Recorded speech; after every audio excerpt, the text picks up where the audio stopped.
नमस्कार, मी Dhananjay Sanap the Agrowon show मध्ये तुमचं स्वागत। केंद्र सरकारनं आतापर्यंत देशभरातील 9 राज्यांमधून 1,31,000 टन तुरीची खरेदी केलेली आहे हमीभावानं, अशी माहिती केंद्रीय कृषी मंत्रालयानं दिली आहे संसदेत। आणि त्यासोबतच या खरेदीचा जवळपास 89,221 शेतकऱ्यांना देशातील फायदा झाल्याचा दावा सुद्धा केंद्रीय कृषी मंत्रालयाकडून करण्यात आला आहे।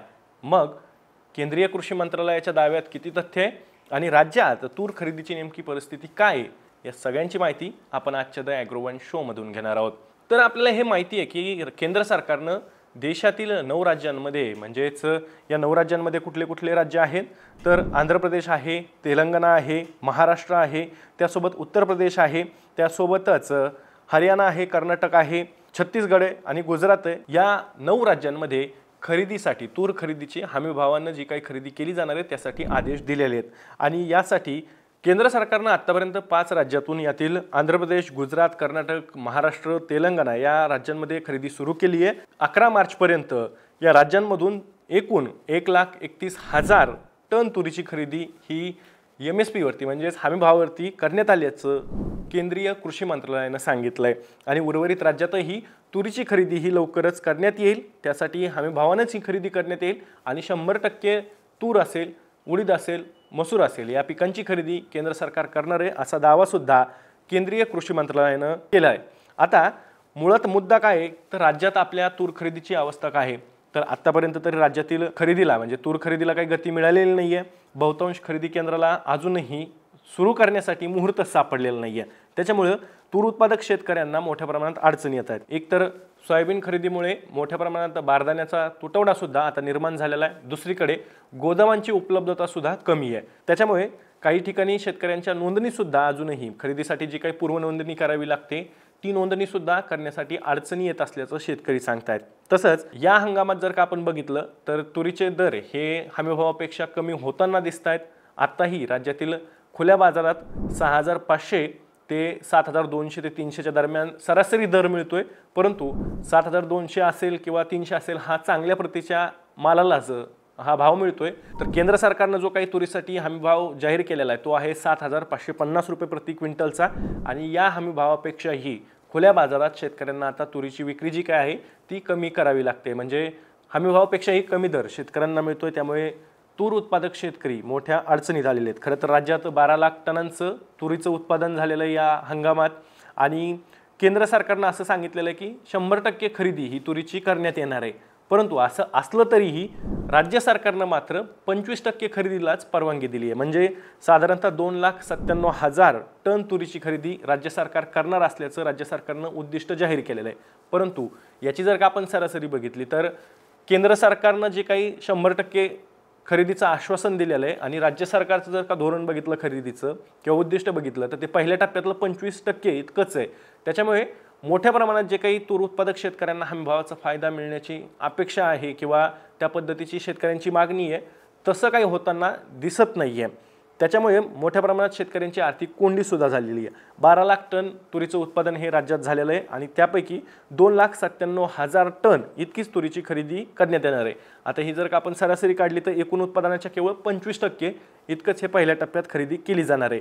आणि त्यामुळेच मोठ्या प्रमाणात तूर उत्पादक जे काही आहेत ते हमीभाव खरेदीपासून दूर राहू शकतात, वंचित राहू शकतात, अशी सुद्धा शक्यता निर्माण झालेली आहे। केंद्र सरकारनं देशातील 9 राज्यांमध्ये 13,22,000 टन तूर खरेदीचं उद्दिष्ट हे निश्चित केलेलं आहे, म्हणजे हे तूर खरेदीचं उद्दिष्ट ठेवलेलं आहे। आणि त्यामधून आतापर्यंत 1,31,000 टन ही तुरीची खरेदी केंद्र सरकारनं विविध राज्यांमध्ये केली आहे, असंही केंद्रीय कृषी मंत्रालयानं स्पष्ट केलं आहे। आता हे सगळं असलं, दुसरीकडे केंद्र सरकारचा असाही दावा आहे की कडधान्य उत्पादनात स्वयंपूर्ण करायचं आहे देशाला। अर्थात ही डेडलाईन सातत्यानं चेंज होतीये, कारण त्याचं कारण असं आहे की केंद्र सरकारची जी काही आयात निर्यातीची धोरणं आहेत ती कडधान्य उत्पादक शेतकऱ्यांच्या हिताची नाही आहेत, ती शेतकरी विरोधी निर्णय आहेत, त्या पद्धतीची धोरणं आहेत। आणि त्यामुळे आपण मागच्या 2017-18 पासून असं बघतोय की केंद्र सरकार सातत्यानं कडधान्य उत्पादनात आत्मनिर्भर किंवा स्वयंपूर्ण होण्याची भाषा बोलत असलं तरी सरकारच्या शेतकरी विरोधी धोरणांमुळे तूर उत्पादक असतील, उडीद उत्पादक असतील, मसूर उत्पादक असतील किंवा हरभरा उत्पादक असतील, या कडधान्य उत्पादक शेतकऱ्यांची मोठ्या प्रमाणात कोंडीत झालेली आहे. 13 फेब्रुवारीपासून ही तुरीची हमीभाव खरेदी राज्यात सुरू करण्यात येईल असं पणन विभागाकडनं सांगण्यात आलेलं होतं. आता खरं तर 13 फेब्रुवारी ते 13 मार्च म्हणजे जवळपास महिन्याचा कालावधी उलटून गेला. NCCF आणि नाफेडचे 315 खरेदी केंद्र हे सुरू करण्यासाठी सुद्धा मंजुरी पणन विभागाकडून देण्यात आलेली आहे. 90 दिवस ही तुरीची खरेदी करण्यात येणार आहे. पण हे सगळं जरी असलं तरी 2,97,000 टन हीच तुरीची खरेदी MSP वरती म्हणजेच हमीभावावरती केली जाणार आहे. आणि त्यासाठी जी काही यंत्रणा लागते ती यंत्रणा सुद्धा चांगल्या अवस्थेत किंवा चांगल्या पद्धतीनं कार्यरत आहे असं दिसत नाहीये. त्याच्यामुळे तूर उत्पादक शेतकऱ्यांची दुसरी एक मागणी सुद्धा अशी आहे की हमीभाव खरेदीनं तुम्ही तर कराच, पण कर्नाटक राज्य सरकारनं ज्या पद्धतीनं बोनस हे 450 रुपये प्रति क्विंटलला जाहीर केलंय तूर उत्पादकांसाठी, तसंच राज्य सरकारनं सुद्धा करावं. कारण की तुरीचे भाव या हमीभावाच्या खाली आहेत आणि त्यासाठी केंद्र सरकारची म्हणजेच सरकारची जी काही धोरणं आहेत ती कारणीभूत आहेत. केंद्र सरकारच्या धोरणांमुळेच राज्यातील शेतकऱ्यांना मोठ्या प्रमाणात याचा फटका बसतोय आणि हमीभावापेक्षा कमी भावात त्यांच्यावरती तूर विकण्याची शेतकऱ्यांवरती तूर विकण्याची वेळ आलेली आहे. आणि याचंच गांभीर्य लक्षात घेऊन तूर उत्पादक शेतकऱ्यांना प्रति क्विंटल 450 रुपये प्रति क्विंटल हे जे काही कर्नाटकनं जसं बोनस देणं सुरुवात केलंय, तसंच राज्य सरकारनं सुद्धा तूर उत्पादक शेतकऱ्यांना बोनस द्यावं अशी ही राज्यातील तूर उत्पादक शेतकरी मागणी करतात. आता जर का आपण थोडंसं खोलात जाऊन बघितलं तर तुरीसह मसूर आणि उडीद खरेदीसाठी केंद्र सरकारचा दावा आहे की 100% खरेदी ही केलीच जाणार आहे. आता 2024-25 मध्ये कृषी मंत्रालयानं असंही सांगितलं की 9,40,000 टन मसूरची खरेदी ही केली जाणार आहे आणि त्यासोबत त्यालाही परवानगी देण्यात आलेली आहे. आणि दुसरीकडे 1,35,000 टन उडीद खरेदीचं सुद्धा केंद्र सरकारचं उद्दिष्ट आहे. पण आता हे सगळं करून कडधान्य उत्पादनात स्वयंपूर्ण होण्यासाठी हे प्रयत्न सुरू आहेत. 2028-29 पर्यंत ते कडधान्य पिकाची 100% खरेदी करण्यासही परवानगी केंद्र सरकारनं दिलेली आहे. पण या सगळ्यामध्ये कडधान्य आयातीमुळे शेतकऱ्यांना मोठा फटका बसतो. आता एकीकडे अशी परवानगी दिलेली असताना केंद्र सरकारनं नुकताच जो काही निर्णय घेतला आहे, पिवळ्या वाटाण्याचं शुल्कमुक्त आयातीला 31 मे 2025 पर्यंत मुदतवाढ दिली आहे, तर दुसरीकडे उडीद शुल्कमुक्त आयातीला 31 मार्च 2026 पर्यंत मुदतवाढ दिलेली आहे.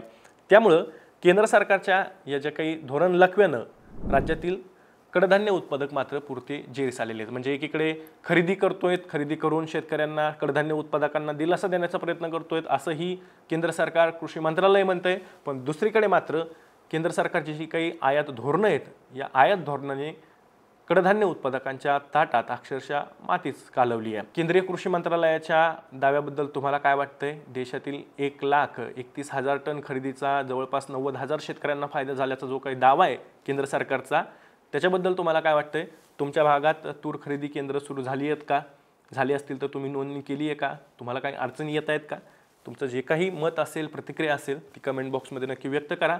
मी तुर्तास या माहितीसोबत या विश्लेषणासोबत इथेच थांबतोय. मी दररोज संध्याकाळी 6 वाजता ॲग्रोवनच्या यूट्यूब चॅनलवर शेती आणि शेतकऱ्यांच्या हिताचे मुद्दे घेऊन येत असतो. त्यामुळे तुम्ही अजूनही ॲग्रोवनच्या यूट्यूब चॅनलला सबस्क्राईब केलं नसेल तर लगेच सबस्क्राईब करा. व्हिडिओ जास्तीत जास्त शेतकऱ्यांपर्यंत पाठवण्यासाठी व्हिडिओला लाईक आणि शेअर नक्की करा. आपण पुन्हा भेटू. तोवर तुम्ही तुमची आणि तुमच्या जवळच्या माणसांची काळजी घ्या.